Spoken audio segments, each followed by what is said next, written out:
নমস্কার সবাইকে, প্রতিমা ভেজ কুকিংয়ে সবাইকে স্বাগতম। আজ আমি তোমাদের সাথে কাঁচা আম ভর্তা রেসিপি শেয়ার করব।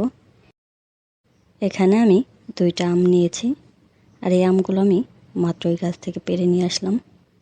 আম ভর্তা করার জন্য আগে 2টা শুকনো মরিচ পুড়িয়ে নেব। গ্যাসের চুলাটা জ্বালিয়ে একদম লো করে নিয়েছি। এবার মরিচটা ভালো করে পুড়িয়ে নেব। মরিচ ভালো করে পুড়িয়ে নিয়েছি।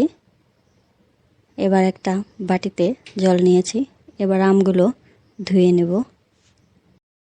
আম দেখেই খুব লোভ হচ্ছে কখন খাবো। আমটা এবার হাত দিয়ে ভালো করে ধুয়ে নেব।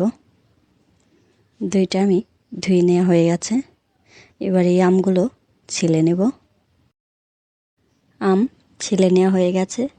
এবার একটা বাটি নিয়েছি আর নিয়েছি গ্রেটার। এবার এই গ্রেটার মেশিনে আমগুলো ভালো করে গ্রেট করে নেব। আমি যে গ্রেটার মেশিন নিয়েছি এটার ছিদ্র অনেক ছোট ছোট, তাই আম গ্রেট করার পর একদম ছোট ছোট হয়েছে। আম গ্রেট করে নেওয়া হয়ে গেছে। আমটা খুব ভালো করে গ্রেট করে নিয়েছি, দেখতেই পাচ্ছ। এবার বাদবাকি উপকরণ দিয়ে আম ভর্তাটা বানিয়ে নেব। এখানে ছোট একটা বাটি নিয়েছি, সেই বাটিতে এবার শুকনো মরিচ দিয়ে দিলাম। এবার দিয়ে দেব পরিমাণ মতো লবণ। তারপর মরিচটা ভালো করে ডলে নিতে হবে।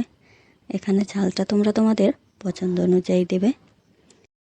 এবার দিয়ে দেব আম। গাছে আম থাকতে থাকতে তোমরাও একবার এই রকম করে আম ভর্তা বানিয়ে খেয়ে দেখবে। আশা করি আম ভর্তাটা খুবই ভালো লাগবে। এবার দিয়ে দিলাম চিনি আর দিয়ে দিলাম বিট লবণ। এরপর দিয়ে দিলাম কাসুন্দি। এবার ভালো করে মিশিয়ে নেব।